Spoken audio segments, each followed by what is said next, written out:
मेरे प्यारे देशवासियों, नमस्कार। नए विषयों के साथ, नए प्रेरक उदाहरणों के साथ, नए नए संदेशों को समेटते हुए एक बार फिर मैं आपसे मन की बात करने आया हूँ। जानते हैं, इस बार मुझे सबसे ज्यादा चिट्ठियाँ और संदेश किस विषय को लेकर मिली है? ये विषय ऐसा है कि इतिहास, वर्तमान और भविष्य तीनों से जुड़ा हुआ है। मैं बात कर रहा हूँ देश को मिले नए प्रधानमंत्री संग्रहालय की। इस 14 अप्रैल को बाबा साहब आम्बेडकर की जन्म जयंती पर प्रधानमंत्री संग्रहालय का लोकार्पण हुआ है। इसे देश के नागरिकों के लिए खोल दिया गया है। एक श्रोता है श्रीमान सार्थक जी। सार्थक जी गुरुग्राम में रहते हैं और पहला मौका मिलते ही वो प्रधानमंत्री संग्रहालय देख आए। सार्थक जी ने नमो ऐप पर जो संदेश मुझे लिखा है वो बहुत इंटरेस्टिंग है। उन्होंने लिखा है कि वो बरसों से न्यूज चैनल देखते हैं, अखबार पढ़ते हैं, सोशल मीडिया से भी कनेक्टेड हैं, इसलिए उन्हें लगता था कि उनकी जनरल नॉलेज काफी अच्छी होगी। लेकिन जब वे पीएम संग्रहालय गए तो उन्हें बहुत हैरानी हुई। उन्हें महसूस हुआ कि वे अपने देश और देश का नेतृत्व करने वालों के बारे में काफी कुछ जानते ही नहीं है। उन्होंने पीएम संग्रहालय की कुछ ऐसी चीजों के बारे में लिखा है जो उनकी जिज्ञासा को और बढ़ाने वाली थी। जैसे उन्होंने लाल बहादुर शास्त्री जी का वो चरखा देखकर बहुत खुशी हुई जो उन्हें ससुराल से उपहार में मिला। उन्होंने शास्त्री जी की पासबुक भी देखी और यह भी देखा कि उनके पास कितनी कम बचत थी। सार्थक जी ने लिखा है उन्हें यह भी नहीं पता था कि मोरारजी भाई देसाई स्वतंत्रता संग्राम में शामिल होने से पहले गुजरात में डिप्टी कलेक्टर थे। प्रशासनिक सेवा में उनका एक लंबा कैरियर रहा था। सार्थक जी चौधरी चरण सिंह जी के विषय में वो लिखते हैं कि उन्हें पता ही नहीं था कि जमींदारी उन्मूलन के क्षेत्र में चौधरी चरण सिंह जी का बहुत बड़ा योगदान था। इतना ही नहीं, वे आगे लिखते हैं जब लैंड रिफॉर्म के विषय में वहां मैंने देखा कि श्रीमान PV Narasimha Rao ji land reform के काम में बहुत गहरी रुचि लेते थे। सार्थक जी को भी इस म्यूजियम में आकर ही पता चला कि चंद्रशेखर जी ने 4000 किलोमीटर से अधिक पैदल चलकर ऐतिहासिक भारत यात्रा की थी। उन्होंने जब संग्रहालय में उन चीजों को देखा जो अटल जी उपयोग करते थे, उनके भाषणों को सुना तो वो गर्व से भर उठे थे। सार्थक जी ने यह भी बताया कि इस संग्रहालय में महात्मा गांधी, सरदार पटेल, डॉक्टर आम्बेडकर, जयप्रकाश नारायण और हमारे प्रधानमंत्री पंडित जवाहरलाल नेहरू के बारे में भी बहुत ही रोचक जानकारियां हैं। साथियों, देश के प्रधानमंत्रियों के योगदान को याद करने के लिए आजादी के अमृत महोत्सव से अच्छा समय और क्या हो सकता है। देश के लिए यह गौरव की बात है कि आजादी का अमृत महोत्सव एक जन आंदोलन का रूप ले रहा है। इतिहास को लेकर लोगों की दिलचस्पी काफी बढ़ रही है और ऐसे में पीएम म्यूजियम युवाओं के लिए भी आकर्षण का केंद्र बन रहा है जो देश की अनमोल विरासत से उन्हें जोड़ रहा है। वैसे साथियों, जब म्यूजियम के बारे में आपसे इतनी बातें हो रही हैं तो मेरा मन किया कि मैं भी आपसे कुछ सवाल करूं। देखते हैं आपकी जनरल नॉलेज क्या कहती है, आपको कितनी जानकारी है। मेरे नौजवान साथियों, आप तैयार हैं? कागज कलम हाथ में ले लिया? अभी मैं आपसे जो पूछने जा रहा हूं, आप उनके उत्तर नमो ऐप या सोशल मीडिया पर #म्यूजियम क्विज के साथ शेयर कर सकते हैं और जरूर करें। मेरा आपसे आग्रह है कि आप इन सभी सवालों का जवाब जरूर दें। इससे देश भर के लोगों में म्यूजियम को लेकर दिलचस्पी और बढ़ेगी। क्या आप जानते हैं कि देश के किस शहर में एक प्रसिद्ध रेल म्यूजियम है जहां पिछले 45 वर्षों से लोगों को भारतीय रेल की विरासत देखने का मौका मिल रहा है? मैं आपको एक और क्लू देता हूं। आप यहां Fairy Queen, saloon of Prince of Wales से लेकर फायरलेस स्टीम लोकोमोटिव ये भी देख सकते हैं। क्या आप जानते हैं कि मुंबई में वो कौन सा म्यूजियम है जहां हमें बहुत ही रोचक तरीके से करेंसी का इवोल्यूशन देखने को मिलता है? यहाँ ईसा पूर्व 6वीं शताब्दी के सिक्के मौजूद हैं तो दूसरी तरफ ई मनी भी मौजूद है। तीसरा सवाल, विरासत एक खालसा इस म्यूजियम से जुड़ा है। क्या आप जानते हैं यह म्यूजियम पंजाब के किस शहर में मौजूद है? पतंगबाजी में तो आप सबको बहुत आनंद आता ही होगा। अगला सवाल इसी से जुड़ा है। देश का एकमात्र काइट म्यूजियम कहाँ है? आइए मैं आपको क्लू देता हूँ। यहाँ जो सबसे बड़ी पतंग रखी है उसका आकार 22 गुणा 16 फीट है। कुछ ध्यान आया? नहीं तो यही एक और चीज बताता हूँ। यह जिस शहर में है उसका बापू से विशेष नाता रहा है। बचपन में डाक टिकटों के संग्रह का शौक किसे नहीं होता, लेकिन क्या आपको पता है कि भारत में डाक टिकट से जुड़ा नेशनल म्यूजियम कहाँ है? मैं आपसे एक और सवाल करता हूँ। गुलशन महल नाम की इमारत में कौन सा म्यूजियम है? आपके लिए क्लू ये है कि इस म्यूजियम में आप फिल्म के डायरेक्टर भी बन सकते हैं। कैमरा एडिटिंग की बारीकियों को भी देख सकते हैं। अच्छा, क्या आप ऐसे किसी म्यूजियम के बारे में जानते हैं जो भारत की टेक्सटाइल से जुड़ी विरासत को सेलिब्रेट करता है? इस म्यूजियम में miniature paintings, Jain manuscripts, sculptures, बहुत कुछ है। ये अपने यूनिक डिस्प्ले के लिए भी जाना जाता है। साथियों, टेक्नोलॉजी के इस दौर में आपके लिए इनके उत्तर खोजना बहुत आसान है। ये प्रश्न मैंने इसलिए पूछे ताकि हमारी नई पीढ़ी में जिज्ञासा बढ़े, वो इनके बारे में और पढ़ें, इन्हें देखने जाएं। अब तो म्यूजियम्स के महत्व की वजह से कई लोग खुद आके आकर म्यूजियम्स के लिए काफी दान भी कर रहे हैं। बहुत से लोग अपने पुराने कलेक्शन को, ऐतिहासिक चीजों को भी म्यूजियम्स को दान कर रहे हैं। आप जब ऐसा करते हैं तो एक तरह से आप एक सांस्कृतिक पूंजी को पूरे समाज के साथ साझा करते हैं। भारत में भी लोग अब इसके लिए आगे आ रहे हैं। मैं ऐसे सभी निजी प्रयासों की भी सराहना करता हूं। आज बदलते हुए समय में और कोविड प्रोटोकॉल्स की वजह से संग्रहालयों में नए तौर तरीके अपनाने पर जोर दिया जा रहा है। म्यूजियम्स में डिजिटाइजेशन पर भी फोकस बढ़ा है। आप सब जानते हैं कि 18 मई को पूरी दुनिया में इंटरनेशनल म्यूजियम डे मनाया जाएगा। इसे देखते हुए अपने युवा साथियों के लिए मेरे पास एक आइडिया है। क्यों ना आने वाली छुट्टियों में आप अपने दोस्तों की मंडली के साथ किसी स्थानीय म्यूजियम को देखने जाएं। आप अपना अनुभव #म्यूजियम मेमोरीज के साथ जरूर साझा करें। आपके ऐसा करने से दूसरों के मन में भी संग्रहालयों को लेकर जिज्ञासा जगेगी। मेरे प्यारे देशवासियों, आप अपने जीवन में बहुत से संकल्प लेते हैं, उन्हें पूरा करने के लिए परिश्रम भी करते हैं साथियों। लेकिन हाल ही में मुझे एक ऐसे संकल्प के बारे में पता चला जो वाकई बहुत अलग था, बहुत अनोखा था। इसलिए मैंने सोचा इसे मन की बात के श्रोताओं को जरूर शेयर करूं। साथियों, क्या आप सोच सकते हैं कि कोई अपने घर से ये संकल्प लेकर निकले कि वो आज दिन भर पूरा शहर घूमेगा और एक भी पैसे का लेन देन कैश में नहीं करेगा, नकद में नहीं करेगा। है ना ये दिलचस्प संकल्प? दिल्ली की 2 बेटियां सागरिका और प्रेक्षा ने ऐसे ही कैशलेस डे आउट का एक्सपेरिमेंट किया। सागरिका और प्रेक्षा दिल्ली में जहां भी गई उन्हें डिजिटल पेमेंट की सुविधा उपलब्ध हो गई। यूपीआई, क्यूआर कोड की वजह से उन्हें कैश निकालने की जरूरत ही नहीं पड़ी। यहां तक कि स्ट्रीट फूड और रेहड़ी पटरी की दुकानों पर भी ज्यादातर जगह उन्हें ऑनलाइन ट्रांजैक्शन की सुविधा मिली। साथियों, कोई सोच सकता है कि दिल्ली है, मेट्रो सिटी है, वहां ये सब होना आसान है। लेकिन अब ऐसा नहीं है कि यूपीआई का ये प्रसार केवल दिल्ली जैसे बड़े शहरों तक ही सीमित है। एक मैसेज मुझे गाजियाबाद से आनंदिता त्रिपाठी का भी मिला है। आनंदिता पिछले सप्ताह अपने पति के साथ नॉर्थ ईस्ट घूमने गई थी। उन्होंने असम से लेकर मेघालय और अरुणाचल प्रदेश के तवांग तक की अपनी यात्रा का अनुभव मुझे बताया। आपको भी ये जानकर सुखद हैरानी होगी कि कई दिन की इस यात्रा में दूर दराज इलाकों में भी उन्हें कैश निकालने की जरूरत ही नहीं पड़ी। जिन जगहों पर कुछ साल पहले तक इंटरनेट की अच्छी सुविधा भी नहीं थी, वहां भी अब यूपीआई से पेमेंट की सुविधा मौजूद है। सागरिका, प्रेक्षा और आनंदिता के अनुभवों को देखते हुए मैं आपसे भी आग्रह करूंगा कि कैशलेस डे आउट का एक्सपेरिमेंट करके देखें, जरूर करें।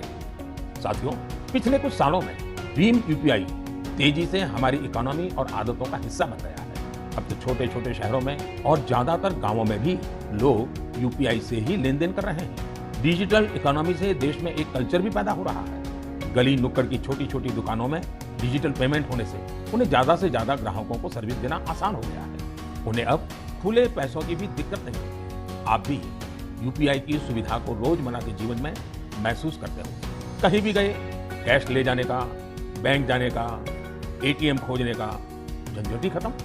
मोबाइल से ही सारे पेमेंट हो जाते हैं। लेकिन क्या आपने कभी सोचा है कि आपके इन छोटे छोटे ऑनलाइन पेमेंट से देश में कितनी बड़ी डिजिटल इकोनॉमी तैयार हुई है?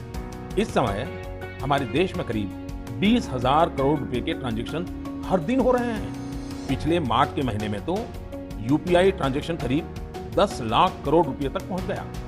इससे देश में सुविधा भी बढ़ रही है और ईमानदारी का माहौल भी बन रहा है। अब तो देश में फिनटेक से जुड़े कई नए स्टार्टअप भी आगे बढ़ रहे हैं। मैं चाहूंगा कि अगर आपके पास भी डिजिटल पेमेंट और स्टार्टअप इकोसिस्टम की इस ताकत से जुड़े अनुभव है तो उन्हें साझा करिए।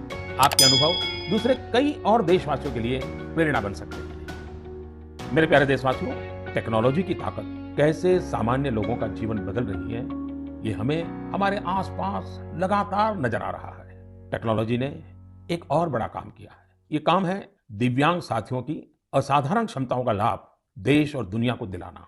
हमारे दिव्यांग भाई बहन क्या कर सकते हैं, ये हमने टोक्यो पैरालंपिक्स में देखा है। खेलों की तरह ही आर्ट्स, एकेडमिक्स और दूसरे कई क्षेत्रों में दिव्यांग साथी कमाल कर रहे हैं। लेकिन जब इन साथियों को टेक्नोलॉजी की ताकत मिल जाती है, तो ये और भी बड़े मुकाम हासिल करके दिखाते हैं। इसलिए देश आजकल लगातार संसाधनों और इंफ्रास्ट्रक्चर को दिव्यांगों के लिए सुलभ बनाने के लिए लगातार प्रयास कर रहा है। देश में ऐसे कई स्टार्टअप्स और संगठन भी हैं जो इस दिशा में प्रेरणादायी काम कर रहे हैं। ऐसी ही एक संस्था है voice of specially abled people. ये संस्था असिस्टिव टेक्नोलॉजी के क्षेत्र में नए अवसरों को प्रमोट कर रही है। जो दिव्यांग कलाकार हैं, उनके काम को दुनिया तक पहुंचाने के लिए भी एक इनोवेटिव शुरुआत की गई है। Voice of specially abled people के इन कलाकारों की पेंटिंग्स, इसकी डिजिटल आर्ट गैलरी तैयार की है। दिव्यांग साथी किस तरह असाधारण प्रतिभाओं के धनी होते हैं और उनके पास कितनी असाधारण क्षमताएं होती हैं, ये आर्ट गैलरी इसका एक उदाहरण है। दिव्यांग साथियों के जीवन में कैसी चुनौतियां होती हैं, उनसे निकलकर वो कहां तक पहुंच सकते हैं, ऐसे कई विषयों को इन पेंटिंग्स में आप महसूस कर सकते हैं। आप भी अगर किसी दिव्यांग साथी को जानते हैं, उनकी टैलेंट को जानते हैं, तो डिजिटल टेक्नोलॉजी की मदद से उसे दुनिया के सामने ला सकते हैं। जो दिव्यांग साथी हैं, वो भी इस तरह के प्रयासों से जरूर जुड़े। मेरे प्यारे देशवासियों, देश के ज्यादातर हिस्सों में गर्मी बहुत तेजी से बढ़ रही है। बढ़ती हुई ये गर्मी पानी बचाने की हमारी जिम्मेदारी को भी उतना ही बढ़ा देती है। हो सकता है कि आप अभी जहां हो वहां पानी पर्याप्त मात्रा में उपलब्ध हो, लेकिन आपको उन करोड़ों लोगों को भी हमेशा याद रखना है जो जल संकट वाले क्षेत्रों में रहते हैं, जिनके लिए पानी की एक एक बूंद अमृत के समान होती है। साथियों, इस समय आजादी के 75वें साल में आजादी के अमृत महोत्सव में देश जिन संकल्पों को लेकर आगे बढ़ रहा है, उनमें जल संरक्षण भी एक है। अमृत महोत्सव के दौरान देश के हर जिले में 75 अमृत सरोवर बनाए जाएंगे। आप कल्पना कर सकते हैं कि कितना बड़ा अभियान है। वो दिन दूर नहीं जब आपके अपने शहर में 75 अमृत सरोवर होंगे। मैं आप सभी से और खासकर युवाओं से चाहूंगा कि वो इस अभियान के बारे में जानें और इसकी जिम्मेदारी भी उठाएं। अगर आपके क्षेत्र में स्वतंत्रता संग्राम से जुड़ा कोई इतिहास है, किसी सेनानी की स्मृति है, तो उसे भी अमृत सरोवर से जोड़ सकते हैं। वैसे मुझे यह जानकर बहुत अच्छा लगा कि अमृत सरोवर का संकल्प लेने के बाद कई स्थलों पर इस पर तेजी से काम शुरू हो चुका है। मुझे यूपी के रामपुर की ग्राम पंचायत पटवाई के बारे में जानकारी मिली है। वहां पर ग्राम सभा की भूमि पर एक तालाब था, लेकिन वो गंदगी और कूड़े के ढेर से भरा हुआ था। पिछले कुछ हफ्तों में बहुत मेहनत करके स्थानीय लोगों की मदद से, स्थानीय स्कूली बच्चों की मदद से उस गंदे तालाब का कायाकल्प हो गया है। अब उस सरोवर के किनारे रिटेनिंग वॉल, चार दीवारी, फूड कोर्ट, फव्वारे और लाइटिंग भी न जाने क्या क्या व्यवस्थाएं की गई हैं। मैं रामपुर की पटवाई ग्राम पंचायत को, गांव के लोगों को, वहां के बच्चों को इस प्रयास के लिए बहुत बहुत बधाई देता हूं। साथियों, पानी की उपलब्धता और पानी की किल्लत ये किसी भी देश की प्रगति और गति को निर्धारित करते हैं। आपने भी गौर किया होगा कि मन की बात में मैं स्वच्छता जैसे विषयों के साथ ही बार बार जल संरक्षण की बात जरूर करता हूं। हमारे तो ग्रंथों में स्पष्ट रूप से कहा गया है, पानीयम परमम लोके जीवानाम जीवनम समृतम, अर्थात संसार में जल ही हर एक जीव के जीवन का आधार है और जल ही सबसे बड़ा संसाधन भी है। इसलिए तो हमारे पूर्वजों ने जल संरक्षण के लिए इतना जोर दिया। वेदों से लेकर पुराणों तक हर जगह पानी बचाने को, तालाब, सरोवर आदि बनवाने को मनुष्य का सामाजिक और आध्यात्मिक कर्तव्य बताया गया है। वाल्मीकि रामायण में जल स्रोतों को जोड़ने पर, जल संरक्षण पर विशेष जोर दिया गया है। इसी तरह इतिहास के स्टूडेंट जानते होंगे, सिंधु, सरस्वती और हड़प्पा सभ्यता के दौरान भी भारत में पानी को लेकर कितनी विकसित इंजीनियरिंग होती थी। प्राचीन काल में कई शहर में जल स्रोतों का आपस में इंटरकनेक्टेड सिस्टम होता था और ये वो समय था जब जनसंख्या उतनी नहीं थी, प्राकृतिक संसाधनों की किल्लत भी नहीं थी, एक प्रकार से विपुलता थी। फिर भी जल संरक्षण को लेकर तब जागरूकता बहुत ज्यादा थी। लेकिन आज स्थिति इसके उलट है। मेरा आप सभी से आग्रह है, आप अपने इलाके के ऐसे पुराने तालाबों, कुओं और सरोवरों के बारे में जानें। अमृत सरोवर अभियान की वजह से जल संरक्षण के साथ साथ आपके इलाके की पहचान भी बनेगी। इससे शहरों में, मोहल्लों में स्थानीय पर्यटन के स्थल भी विकसित होंगे। लोगों को घूमने फिरने की भी एक जगह मिलेगी। साथियों, जल से जुड़ा हर प्रयास हमारे कल से जुड़ा है। इसमें पूरे समाज की जिम्मेदारी होती है। इसके लिए सदियों से अलग अलग समाज अलग अलग प्रयास लगातार करते आए हैं। जैसे कि कच्छ के रण की एक जनजाति मालधारी जल संरक्षण के लिए वृदास नाम का तरीका इस्तेमाल करती है। इसके तहत छोटे कुएं बनाए जाते हैं और उसके बचाव के लिए आसपास पेड़ पौधे लगाए जाते हैं। इसी तरह मध्य प्रदेश की भील जनजाति ने अपनी एक ऐतिहासिक परंपरा हलमा को जल संरक्षण के लिए इस्तेमाल किया। इस परंपरा के अंतर्गत इस जनजाति के लोग पानी से जुड़ी समस्याओं का उपाय ढूंढने के लिए एक जगह पर एकत्रित होते हैं। हलमा परंपरा से मिले सुझावों की वजह से इस क्षेत्र में पानी का संकट कम हुआ है और भूजल स्तर भी बढ़ रहा है। साथियों, ऐसे ही कर्तव्य का भाव अगर सबके मन में आ जाए तो जल संकट से जुड़ी बड़ी से बड़ी चुनौतियों का समाधान हो सकता है। आइए आजादी के अमृत महोत्सव में हम जल संरक्षण और जीवन संरक्षण का संकल्प लें। हम बूंद बूंद जल बचाएंगे और हर एक जीवन बचाएंगे। मेरे प्यारे देशवासियों, आपने देखा होगा कि कुछ दिन पहले मैंने अपने युवा दोस्तों से स्टूडेंट से परीक्षा पर चर्चा की थी। इस चर्चा के दौरान कुछ स्टूडेंट से कहा कि उन्हें एग्जाम में गणित से डर लगता है। इसी तरह की बात कई विद्यार्थियों ने मुझे अपने संदेश में भी भेजी थी। उस समय ही मैंने ये तय किया था कि गणित मैथमेटिक्स पर मैं इस बार के मन की बात में जरूर चर्चा करूंगा। साथियों, गणित तो ऐसा विषय है जिसे लेकर हम भारतीयों को सबसे ज्यादा सहज होना चाहिए। आखिर गणित को लेकर पूरी दुनिया के लिए सबसे ज्यादा शोध और योगदान भारत के लोगों ने ही तो दिया है। शून्य यानी जीरो की खोज और उसके महत्व के बारे में आपने खूब सुना भी होगा। अक्सर आप ये भी सुनते होंगे कि अगर जीरो की खोज न होती तो शायद हम दुनिया की इतनी वैज्ञानिक प्रगति भी न देख पाते। कैलकुलस से लेकर कंप्यूटर्स तक ये सारे वैज्ञानिक आविष्कार जीरो पर ही तो आधारित हैं। भारत के गणितज्ञों और विद्वानों ने यहां तक लिखा है कि यत् किंचित वस्तु तत्सर्वम, यत् किंचित वस्तु तत्सर्वम गणितेन बिना नहीं, गणितेन बिना नहीं। अर्थात इस पूरे ब्रह्मांड में जो कुछ भी है वो सब कुछ गणित पर ही आधारित है। आप विज्ञान की पढ़ाई को याद करिए तो इसका मतलब आपको समझ आ जाएगा। विज्ञान का हर प्रिंसिपल एक मैथमेटिकल फॉर्मूला में ही तो व्यक्त किया जाता है। न्यूटन के लॉज हो, आइंस्टाइन का फेमस इक्वेशन, ब्रह्मांड से जुड़ा सारा विज्ञान एक गणित ही तो है। अब तो वैज्ञानिक भी थियरी ऑफ एवरीथिंग की चर्चा करते हैं, यानी एक ऐसा सिंगल फॉर्मूला जिससे ब्रह्मांड की हर चीज को अभिव्यक्त किया जा सके।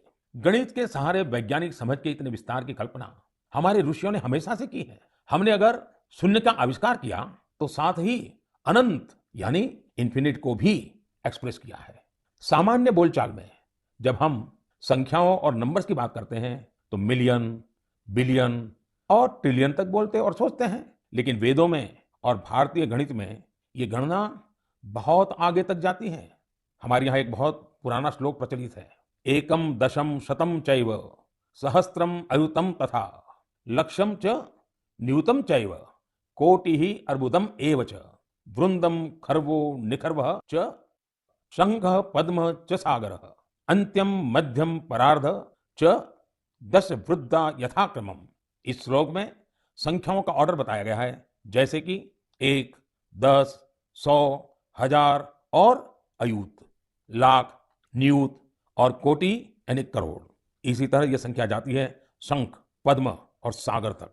एक सागर का अर्थ होता है कि 10 की पावर 57। यही नहीं, इसके आगे भी ओग और महोग जैसी संख्याएं होती हैं। एक महोग होता है 10 की पावर 62 के बराबर, यानी एक के आगे 62 शून्य, 62 जीरो।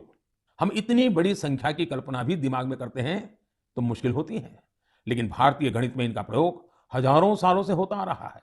अभी कुछ दिन पहले मुझे इंटेल कंपनी के सीईओ मिले थे।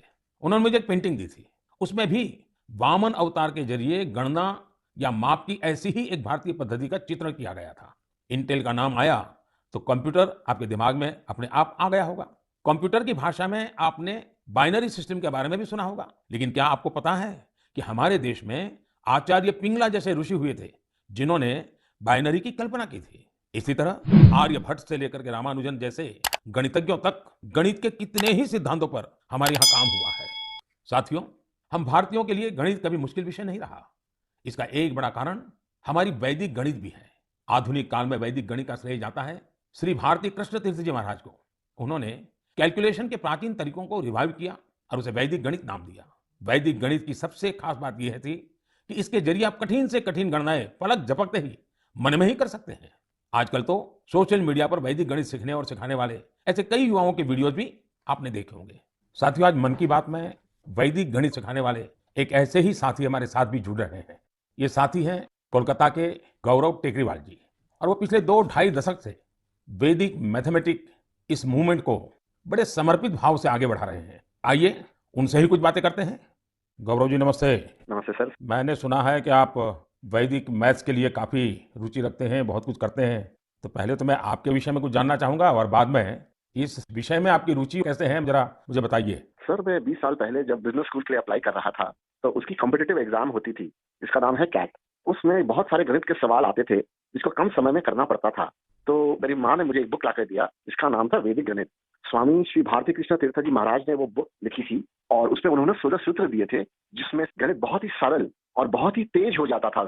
जब मैंने वो पढ़ा, तो मुझे बहुत प्रेरणा मिली, और फिर मेरी रुचि जागृत हुई मैथमेटिक्स में। मुझे समझ में आया कि ये सब्जेक्ट जो भारत की देन है, जो हमारी धरोहर है, उसको विश्व के कोने कोने में पहुंचाया जा सकता है।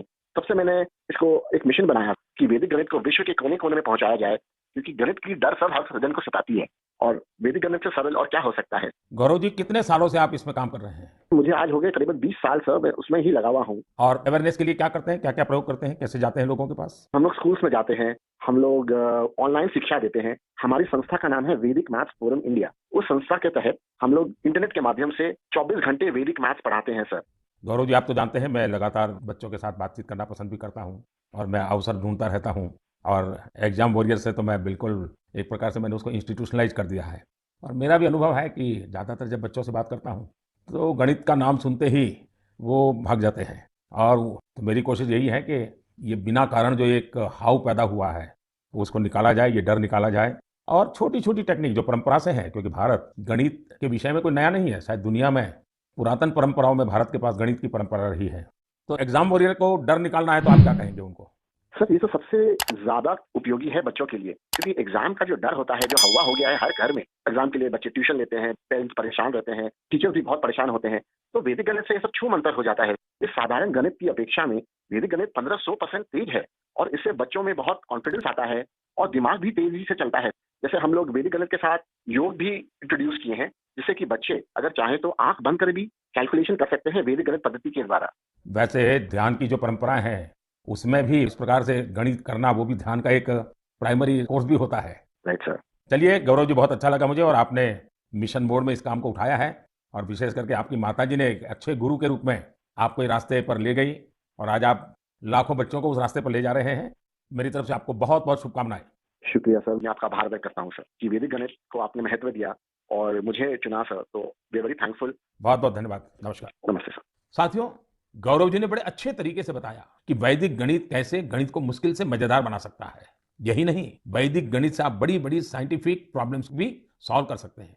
मैं चाहूंगा सभी माता पिता अपने बच्चों को वैदिक गणित जरूर सिखाएं। इससे उनका कॉन्फिडेंस तो बढ़ेगा ही, उनके ब्रेन की एनालिटिकल पावर भी बढ़ेगी। और हाँ, गणित को लेकर कुछ बच्चों में जो भी थोड़ा बहुत डर होता है, वो डर भी पूरी तरह समाप्त हो जाएगा। मेरे प्यारे देशवासियों, मन की बात में आज म्यूजियम से लेकर मैथ तक कई ज्ञानवर्धक विषयों पर चर्चा हुई। ये सब विषय आप लोगों के सुझावों से ही मन की बात का हिस्सा बन जाते हैं। मुझे आप इसी तरह आगे भी अपने सुझाव नमो ऐप और माई गॉव के जरिए भेजते रहिए। आने वाले दिनों में देश में ईद का त्योहार भी आने वाला है। 3 मई को अक्षय तृतीया और भगवान परशुराम की जयंती भी मनाई जाएगी। कुछ दिन बाद ही वैशाख बुद्ध पूर्णिमा का पर्व भी आएगा। ये सभी त्योहार संयम, पवित्रता, दान और सौहार्द के पर्व हैं। आप सभी को इन पर्वों की अग्रिम शुभकामनाएं। इन पर्वों को खूब उल्लास और सौहार्द के साथ मनाइए। इन सब के बीच आपको कोरोना से भी सतर्क रहना है।